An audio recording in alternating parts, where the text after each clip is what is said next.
Hello, welcome to वीईआरएफ। मैं मीतू आप लोगों को आज एक ज्योग्राफी का छोटा सा टॉपिक बताऊंगी, एटमॉस्फेयर। हालांकि है तो बहुत बड़ा टॉपिक, लेकिन कैसे क्वेश्चन को हम लोग सॉर्ट करते हैं, कैसे क्वेश्चन से आंसर निकालते हैं, पढ़ने का तरीका क्या होता है, ये बताना जरूरी है और ये समझना भी जरूरी है।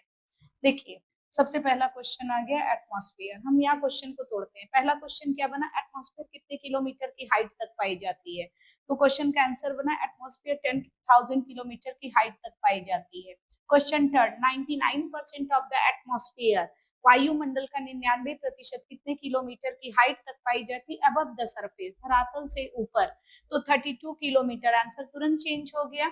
अगर एटमॉस्फेयर है तो अर्थ का टेम्परेचर कितना मेंटेन है, 15 डिग्री सेल्सियस। अगर एटमॉस्फेयर हट जाए बीच से तो अर्थ का टेम्परेचर कितना चला जाएगा, तो अर्थ का टेम्परेचर -19 डिग्री सेल्सियस चला जाएगा और स्काई का कलर ब्लैक हो जाएगा, आकाश का रंग काला हो जाएगा। क्या -19 डिग्री सेल्सियस में हम सर्वाइव कर सकते हैं? नहीं कर सकते। इसका मतलब कि हम लोगों को एटमॉस्फेयर चाहिए ही चाहिए, वो हम लोगों के लिए एक कंपल्सरी चीज है। अब बात करते हैं कि एटमॉस्फेयर का कंपोजिशन क्या है, किससे किससे एटमॉस्फेयर बना है। Gas, water vapour and dust particle. Gas, जलवाष्प और धूल कणों से मिलकर आपका पूरा एटमॉस्फेयर तैयार हुआ है। सबसे पहले मैं आपके साथ डील करती हूँ गैसों को, है ना। देखो, गैस में सबसे ज्यादा गैस आपके पास कौन सा है, तो आप यहाँ एक फॉर्मूला ध्यान रखना, नो अ कहानी हक जियो। आपके पास कोई कहानी नहीं है फिर भी आप हक से जिए। नो से क्या हो गया, तो देखो सबसे पहले एटमॉस्फेयर में सबसे ज्यादा परसेंटेज किस गैस का है, नाइट्रोजन का 78% के लगभग। दूसरा ओ से ऑक्सीजन आ गया 21%।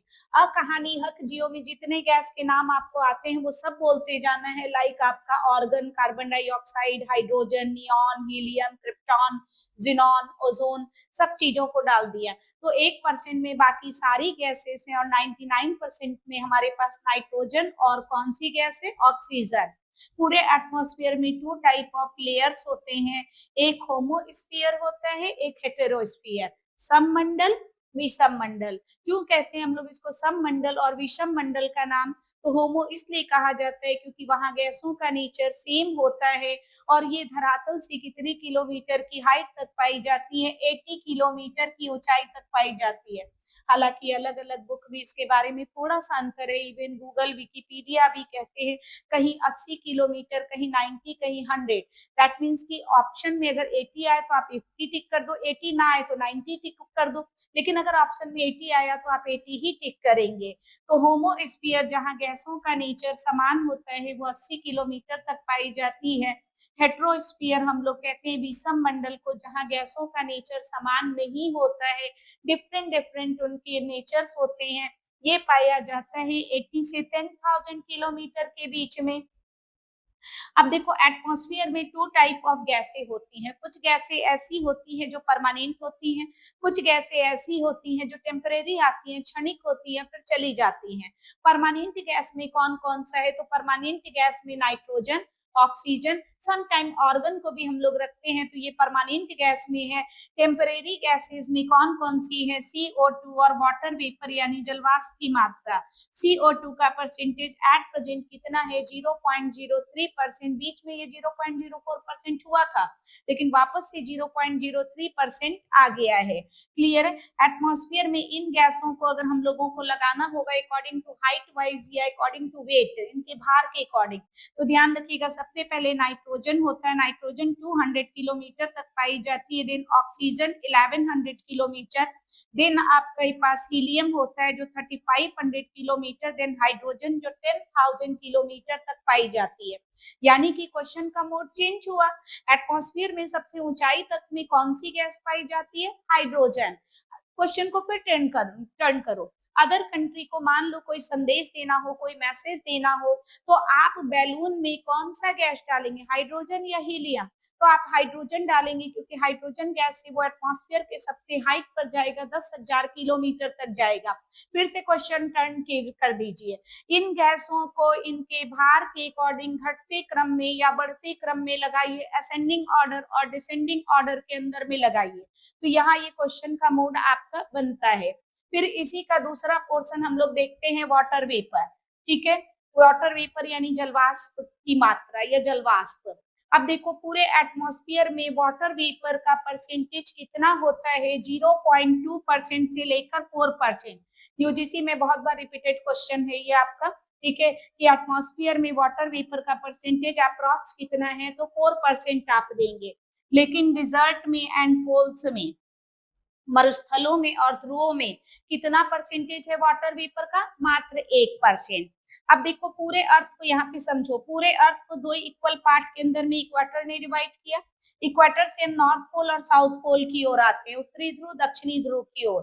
क्वेश्चन को आप टर्न कीजिए, जैसे जैसे भूमध्य रेखा या इक्वेटर से आप चलते हो north pole and south pole की ओर, तो percentage of water vapour increase होगा कि डिक्रीज होगा, तो percentage of water vapour decrease होगा। किस कारण से डिक्रीज होगा, क्योंकि सन स्लांटी हो जाती है, सन तिरछा हो जाता है। कितने डिग्री पर सन तिरछा हो जाएगा, 23.5 डिग्री उत्तर से 23.5 डिग्री दक्षिण, tropic of cancer to tropic of capricorn, यानी ट्रॉपिकल जोन के बाद सन स्लांटी होता जाता है, सन तिरछा होता जाता है। और जब सूर्य की किरणें डायरेक्ट नहीं पड़ेंगी तो वाटर वेपर का परसेंटेज भी डाउन होगा। क्यों, क्योंकि परसेंटेज ऑफ वाटर वेपर और सन की रेज में डायरेक्ट रिलेशन है। एग्जाम्पल, गर्मियों के समय में आप कपड़े डालो, कुछ भी डालो, देखो बहुत तेजी से सूख जाते हैं, जबकि सर्दियों के समय में वही कपड़े नहीं सूखते। क्यों, क्योंकि सन का जो कैपेसिटी है, सन जितना उसको ग्रास्प कर रहा है, वही एटमॉस्फेयर की ह्यूमिडिटी, वही एटमॉस्फेयर की आर्द्रता, वही उसकी जलवाष्प बन रही है। तो दोनों के अंदर में डायरेक्ट रिलेशन है सूर्य की किरणों में और वाटर वेपर में। जब सूर्य की किरणें डायरेक्ट नहीं, तो वाटर वेपर भी हमारे पास ज्यादा नहीं होगा। तो यहाँ आप देखेंगे कि जैसे जैसे इक्वेटर से आप नॉर्थ या साउथ पोल की ओर जाएंगे, वाटर वेपर का परसेंटेज डिक्रीज होगा, और जैसे जैसे आप पोल से इक्वेटर की ओर आएंगे, percentage of water vapour always increase होता हुआ जाएगा। ठीक है, उस पर भी ये वाटर वेपर का डिफ्रेंसिएशन कहाँ मिलेगा, तो देखो ये हो गया आपका नॉर्थ हेमिस्फीयर, ये हो गया साउथ हेमिस्फीयर, ये आपका उत्तरी गोलार्ध हो गया, ये दक्षिणी गोलार्ध हो गया। उत्तरी गोलार्ध में ज्यादातर आपको क्या मिलता है, स्थल यानी कॉन्टिनेंट। दक्षिणी गोलार्ध में आपको ज्यादातर सी और ओशियन, समुद्र मिलता है।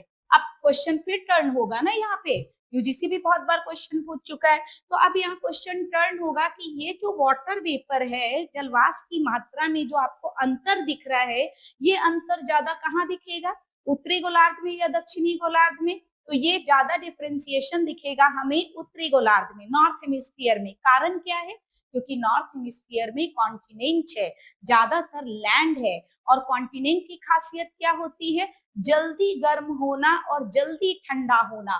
दिन के समय में टेम्परेचर हाई, तो रात के समय में टेम्परेचर डाउन होना शुरू हो जाता है। तो जब टेम्परेचर में वेरिएशन है, तो वाटर वेपर में वेरिएशन होना ही होना है, स्वाभाविक है वो, क्लियर है। जबकि साउथ के अंदर में ज्यादातर तो ओशियन है, और ओशियन की खासियत क्या होती है, धीरे धीरे गर्म होना, धीरे धीरे ठंडा होना, समझ गए। उस पर भी ओशियन के टेम्परेचर में जो डिफरेंसेस पाई जाती है, वो दिन और रात के टेम्परेचर के डिफरेंसेस मात्र 1 डिग्री सेल्सियस होता है। 1 डिग्री सेल्सियस में आप क्या फर्क कर लोगे, क्या कम और क्या ज्यादा हो गया। उस पर भी ओशियन के 3 लेयर्स होते हैं, फर्स्ट, सेकेंड एंड थर्ड। ये जो फर्स्ट लेयर ऑफ ओशियन होते हैं, वो कॉन्टेक्ट रखते हैं किसके साथ, सन के साथ, सूर्य के साथ। तो सूर्य की वजह से इसका पहला लेयर ही या तो गर्म होगा या ठंडा होगा। सेकेंड और थर्ड लेयर तक तो सन की रेस ही नहीं जाती है, समझ गए। तो यहाँ पर जो वाटर वेपर का डिफ्रेंसिएशन होगा ज्यादा, वो नॉर्थ हेमिस्फीयर में होगा, साउथ में कम होगा। कारण इसका समुद्र है, समुद्र की खासियत क्या, धीरे धीरे गर्म होना और धीरे धीरे ठंडा होना। उस पर भी डे और नाइट टेम्परेचर का डिफरेंस मात्र 1 डिग्री सेल्सियस। तो क्वेश्चन को आपको पलटना है, क्वेश्चन को आपको टर्न करते हुए चीजों को समझना है। वही चीजें दे रखती है जो हर जगह से देखते हैं। आप देखो ये ग्राफ उठा रखा है, अब ये ग्राफ तो हर जगह मिलेगा, लेकिन अब इस ग्राफ को हम लोगों को डील करना है। तो डील करने के अंदर में हम लोग क्या देखेंगे कि पूरे एटमॉस्फेयर के लेयर को क्रम से लगाना है। तो हम अपना फॉर्मूला डाल दिए, तस्मिया, ठीक है, troposphere, stratosphere, mesosphere, ionosphere, exosphere. यही आइनोस्फियर थर्मोस्फियर भी कहलाता है। अब ट्रोपोस्फियर से आप जब ऊपर की ओर जाते हैं तो फर्क क्या क्या पड़ता है, तो ट्रोपोस्फियर यानी क्षोभ मंडल, समताप मंडल, मध्य मंडल, आयन मंडल, वाह्य मंडल। अब खासियत क्या है, तो ये जो ट्रोपोस्फियर है, इस ट्रोपोस्फियर के अंदर में आपको कहा जाता है NLR, नॉर्मल लैप्स रेट, सामान्य ह्रास दर, तापमान का समान ह्रास दर। अब नॉर्मल लैप्स रेट क्या है? तो ट्रोपोस्फियर में प्रत्येक 165 मीटर पर जैसे जैसे आप बढ़ते जाएंगे टेम्परेचर आपका डिक्रीज होगा, घटेगा। कितना घटेगा? 1 डिग्री सेल्सियस। तो 165 मीटर पर 1 डिग्री सेल्सियस टेम्परेचर की गिरावट को हम लोग क्या कहते हैं? NLR, नॉर्मल लैप्स रेट कहते हैं। क्लियर है? इसी को आप कहते हो कनेक्टिव जोन। यहीं पर सारे वेदर फिनोमिनाज होते हैं, मौसमों का बदलना, बादलों का गरजना, बिजली का चमकना, सब कुछ कहाँ पर पाया जाता है? तो सब का सब ट्रोपोस्फियर के अंदर में पाया जाता है। जेट स्ट्रीम कहाँ चलती है? जेट स्ट्रीम ट्रोपोस्फियर में चलती है। जेट स्ट्रीम के हाइट के बारे में अलग अलग जगहों पर अलग अलग दिया हुआ है। कहीं कहते हैं 6 से 12 किलोमीटर पे, कहीं 8 से समथिंग कहते हैं। तो जेट स्ट्रीम आपकी ट्रोपोस्फियर पर चलती है और जेट स्ट्रीम का डायरेक्शन जो होता है वो वेस्ट टू ईस्ट की ओर होता है। अब क्वेश्चन को टर्न कर देते हैं कि क्यों नहीं एरोप्लेन्स आपकी ट्रोपोस्फियर पर चलती हैं? कारण जेट स्ट्रीम उसको चलने नहीं देगा। जैसे ही आप ट्रोपोस्फियर से स्ट्रेटोस्फियर आते हैं, सडनली टेम्परेचर इंक्रीज, STI, अचानक से तापमान में वृद्धि। कारण क्या है? अब अचानक से तापमान में वृद्धि का कारण है ओजोन लेयर का पाया जाना। क्वेश्चन की टर्निंग हो गई। क्यों पाया जाता है? वैसे तो देखो नेचर क्या है, जैसे जैसे आप ऊंचाई पर जाओगे तापमान डिक्रीज होगा, लेकिन सम टाइम तापमान इंक्रीज होता है, टेम्परेचर इंक्रीज होता है डिक्रीज होने की अपेक्षा। हम लोग उस वर्ड को कहते हैं इन्वर्जन ऑफ टेम्परेचर, तापमान की विलोमता। तो ये तापमान की विलोमता हो गई। घटना चाहिए क्योंकि रूल यही कहता है कि हाइट के अकॉर्डिंग टेम्परेचर घटेगा, लेकिन यहाँ तो टेम्परेचर बढ़ गया। क्यों बढ़ा? कोई रीजन है। रीजन क्या है? ओजोन लेयर का पाया जाना। ओजोन से जो है वो सन की रेज जो है वो आ जाती है और ओजोन उसे रोकता है, अल्ट्रावायलेट रेज वगैरह। इस वजह से हम लोग कहते हैं सडनली टेम्परेचर इंक्रीज। समझ रहे हो? तो क्वेश्चन के मोड को समझना होता है कि ये जो आपके सामने है इनके एक एक चीज का क्या रोल है। क्लियर है? एटमॉस्फेयर अपने आप में छोटा टॉपिक नहीं है, ये तो मैंने आपको बहुत जरा सा इसका इंट्रो दिया है। इसके पूरे टोटल जो 6 पार्ट बनते हैं तब जाके एटमॉस्फेयर कंप्लीट होता है।